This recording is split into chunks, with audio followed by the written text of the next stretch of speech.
कुचिसाके Una, हानाको-सान, इनुनाकी village, Tomino's हिल, ये सब कुछ जापानीज सुपरनैचुरल अर्बन लेजेंड्स हैं जिनके बारे में हमने पहले ही हमारे चैनल में डिस्कस कर रखा है। अब कुछ ऐसे ही और जापानीज सुपरनैचुरल लेजेंड्स की खोज करते हुए मैं तारा ए डेवलिन के द्वारा लिखे गए 2 बुक्स तक पहुंचा जिनके नाम है तोशिदेन वॉल्यूम 1 और 2, जिसमें डेवलिन ने जापानीज अर्बन लेजेंड्स को डिस्कस किया है और ये लेजेंड्स 6 कैटेगरीज में डिवाइडेड है, जो कि है supernatural, society, medical, entertainment, jokes और क्राइम। आज के इस वीडियो में मैं आपके लिए इन्हीं 2 बुक्स में से 7 popular Japanese supernatural urban legends चुन के लाया हूं, जिसमें हम लेजेंड्स के बारे में तो जानेंगे ही, उसके साथ साथ उनके ओरिजिन्स के बारे में भी चर्चा करेंगे। अब इन 7 अर्बन लेजेंड्स में से एक के बारे में आपको पापा स्लिम बताएंगे और अगर आपके उनके एक्सप्लेन करने का तरीका पसंद आता है तो आप उनके चैनल को भी चेकआउट कर सकते हैं, जिसका लिंक आपको डिस्क्रिप्शन में मिल जाएगा। So now with that said, let's roll the intro.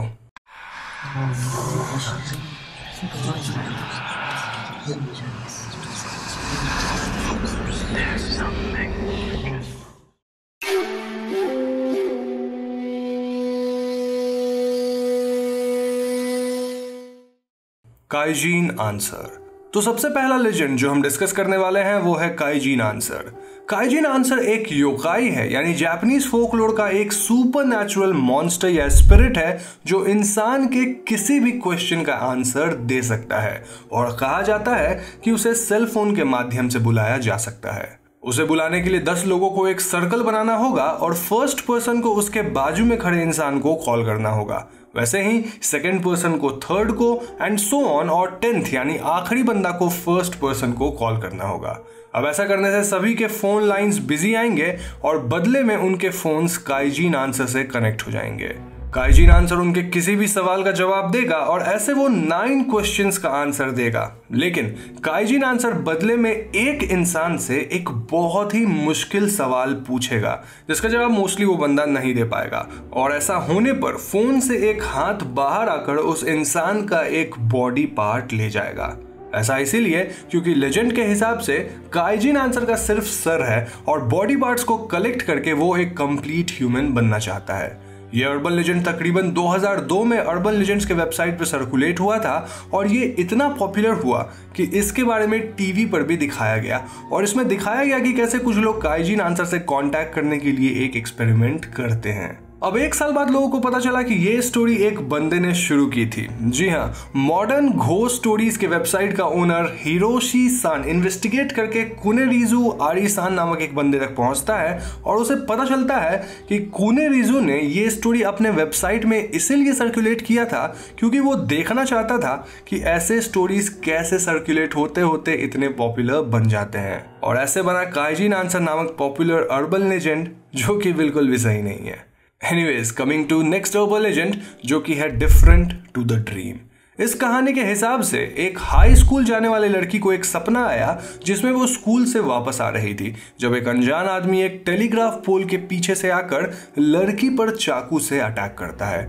ये सपना इतना क्लियर और विविड था कि लड़की को ये सपना याद रहा। सुबह वो स्कूल जाती है और जब वो वापस घर आ रही होती है तो उसे वही पोल दिखता है और उसे बहुत अनईजी फील होता है। वो अपनी मॉम को फोन करती है ताकि वो आकर उसे घर ले जा सके और तब तक वो एक पास के दुकान में वेट करती है।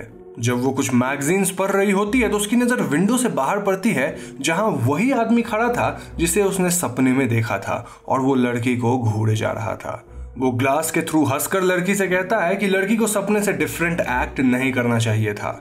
मोस्ट अर्बन लेजेंड्स जो पॉपुलर होते हैं उसमें अगर ह्यूमन मॉन्स्टर होते हैं या फिर सुपरनैचुरल मॉन्स्टर, और इस लेजेंड में दोनों का मिक्सचर है। इस कहानी का एक वर्जन फॉर्च्यून टेलर मोइरा यूकी के बुक माई घोस्टली एक्सपीरियंस में भी निकला था जो 1993 में रिलीज हुआ था।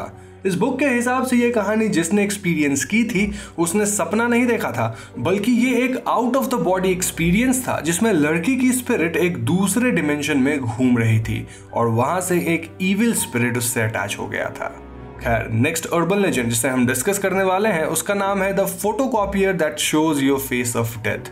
र्यूमर्स है कि जापान में एक ऐसा कन्वीनियंस स्टोर है जहां एक फोटोकॉपियर है और अगर इसमें कोई इंसान अपने फेस का फोटो कॉपी करता है तो मशीन एक ऐसा वर्जन प्रिंट करके देता है जिसमें उस इंसान के डेथ के पहले का फोटो छपा हुआ होता है। एक बार एक बंदा इन्हीं र्यूमर्स को सुनकर उस दुकान तक पहुंचता है और जब वहां कोई नहीं होता तो वो अपने फेस का पिक्चर कॉपी करता है, पर प्रिंट एकदम सेम टू सेम निकलता है। उसे लगता है कि सारे र्यूमर्स झूठ थे, पर जब वो स्टोर के बाहर जाता है तो उसका एक कार से एक्सीडेंट हो जाता है और वो मारा जाता है। अब कहा जाता है कि ऐसे जापानीज हॉरर लेजेंड्स काफी पॉपुलर हैं और इनके बहुत सारे वर्जन्स हैं। जापान में इन्हें शिनिगाओ कहा जाता है, जिनका लिटरल मीनिंग है डेथ फेस या फिर face of a dead person. ये पर्टिकुलर लेजेंड 2011 में रिलीज हुए एक हॉरर कॉमिक के कारण पॉपुलर हुआ और इस कॉमिक का नाम है ग्याकाइडन एंड तोशी देनतेत्सु, जिसमें अर्बन लेजेंड्स का एक पूरा कलेक्शन है। अब अगला पॉपुलर लेजेंड है घोस्ट टेस्ट। डेवलिन अपने बुक में लिखते हैं कि ऐसे बहुत से लोग हैं जिन्हें पता नहीं होता कि वो घोस्ट को देख सकते हैं। वो एक सिंपल टेस्ट के बारे में लिखते हैं जिससे कोई पता कर सकता है कि उन्हें घोस्ट दिखते हैं या फिर नहीं। पहले उन्हें एक शांत जगह में जाना होगा और अपनी आंखें बंद करके अपने चाइल्डहुड घर को इमेजिन करना है। ऐसा करने के बाद उन्हें अपने इमेजिनेशन में उस डोर को खोल के अंदर जाना है और घर के हर एक खिड़की को खोलना है, जिसके बाद उन्हें ऑपोजिट ऑर्डर में इन विंडोज को बंद करना है। इसके बाद उन्हें घर से बाहर जाना है और फाइनली अपनी आंखें खोलनी है। फिर डेवलिन पूछते हैं कि क्या आपने घर के अंदर अपने इमेजिनेशन में किसी को देखा? अगर आपका जवाब हाँ है तो इट्स पॉसिबल कि आप घोस्ट्स को देख सकते हैं। और तो और आप जितने ज्यादा लोगों को अपनी इमेजिनेशन में देखेंगे, आपके पास घोस्ट को देख पाने की क्षमता उतनी ही ज्यादा होगी। इस अर्बन लेजेंड के हिसाब से लोगों में डिफरेंट मात्रा में घोस्ट्स को देख पाने की क्षमता होती है और इस आइडिया को जापान में रेइकन कहा जाता है। रेइकन को चेक करने के लिए ऐसे और भी काफी सारे टेस्ट्स हैं और ये अर्बन लेजेंड इतने पॉपुलर है कि अब तो काफी सारे एप्स भी अवेलेबल है ताकि लोग अपने रेइकन को चेक कर सके। नाउ एक और popular Japanese supernatural urban legend का नाम है पर्पल मिरर। कहते हैं कि अगर कोई 20 साल का होने तक इन दोनों शब्दों को याद रखता है तो एक हिडन कर्स के कारण उस इंसान की मौत हो जाती है। लेजेंड के हिसाब से बहुत साल पहले एक छोटी बच्ची हुआ करती थी जिसे उसके पेरेंट्स ने एक कीमती हैंड मिरर गिफ्ट किया था, जिसे उस लड़की ने पर्पल कलर से पेंट कर दिया। उसने सोचा कि अगर पेंट ज्यादा समय तक नहीं रहेगा तो वो उसे आसानी से हटा पाएगी, लेकिन जब उसने पेंट को निकालने की कोशिश की तो पेंट नहीं निकला। वो लड़की इतनी दुखी हो गई कि वो पर्पल मिरर बड़बड़ाने लगी और ऐसा वो उसके 20th बर्थडे तक करती रही जब तक उसकी मौत नहीं हुई। तब से उस लड़की की भावनाएं पर्पल मिरर वर्ड्स में ट्रांसफर हो गई है और कहा जाता है कि अगर कोई 20 साल से कम उम्र का है और वो इन दोनों शब्दों को एक साथ याद रखता है तो उसकी मौत हो जाएगी या फिर वो कर्स्ड हो जाएगा। पर्पल मिरर या फिर मुरुसागा कागामी जापान का one of the most popular urban legends है। इस लेजेंड के भी काफी वेरिएशंस है और इस कर्स को अवॉइड करने के लिए जो सबसे कॉमन मेथड लोग मानते हैं वो ये है कि अगर आपको पर्पल मिरर फ्रेज याद आता है तो आप व्हाइट क्रिस्टल या फिर सीरो सुइशो बोल दें, क्योंकि व्हाइट क्रिस्टल्स को शिंतो रिलीजन में काफी स्ट्रॉन्ग माना जाता है जो कि कर्स को ब्रेक कर सकता है। अब कुछ लोगों का मानना है कि इसके बाद पिंक मिरर या फिर गोल्ड पोटैटो कहने से गुड लक भी मिलता है। नाउ 6th अर्बन लेजेंड के बारे में आपको पापा स्लिम बताएंगे, so over to you Papa Slim. Sadako's phone number 09044444444। कहते हैं कि कोई अगर इस अनलकी नंबर पे कॉल करता है तो वो सदाको तक पहुंच पाएगा और उसे एक अजीब सी आवाज सुनाई देगी, लेकिन ऐसा करने पर अगले 7 दिन के अंदर अंदर उस इंसान के साथ कोई बुरी घटना घट जाएगी।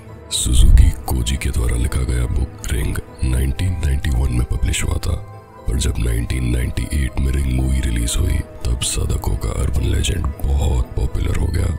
लेकिन सवाल ये है कि आखिर कैसे मालूम पड़ा कि ये सदाको का नंबर है?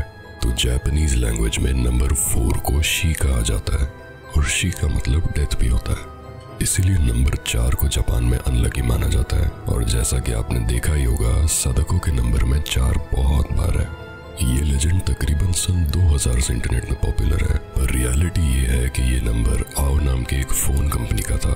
ये एक ट्रांसमिशन लाइन था जिसकी वजह से कॉल करने पर लोगों को एक स्ट्रेंज बीप सुनाई देती थी, पर इतने लोगों ने इस नंबर पर कॉल किया कि अब ये लाइन बंद हो चुकी है। एक दिलचस्प बात यह है कि अगर आप जेपी नंबर वेबसाइट, जो कि एक जापानीज फोन नंबर्स का डेटाबेस है, उसमें अगर आप ये नंबर सर्च करोगे तो आपको ये नंबर सदाको's फोन नंबर नाम से लिस्टेड मिलेगा और ये नंबर आज भी आओ का पेरेंट कंपनी KDDI ओन करता है।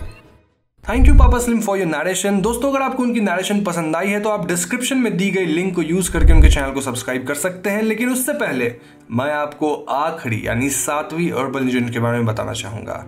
अब ये आखिरी अर्बन लेजेंड का नाम है ब्लू क्रेयॉन। कहा जाता है कि एक मैरिड कपल ने शहर के बाहर एक पुराना घर खरीदा था जो कि बहुत सस्ते में उन्हें मिला था। ये घर स्टेशन और सुपरमार्केट्स के भी पास था। उस कपल के एक फ्रेंड ने उन्हें मूव इन करने में मदद की और उस रात वो सब देर रात तक डिनर कर रहे थे। अब क्योंकि बहुत देर हो चुका था तो उनका फ्रेंड उस रात उनके घर में ही रुक जाता है, लेकिन रात को उन्हें एक बच्चे के दौड़ने की आवाज आई जिससे वो सब उठ गए।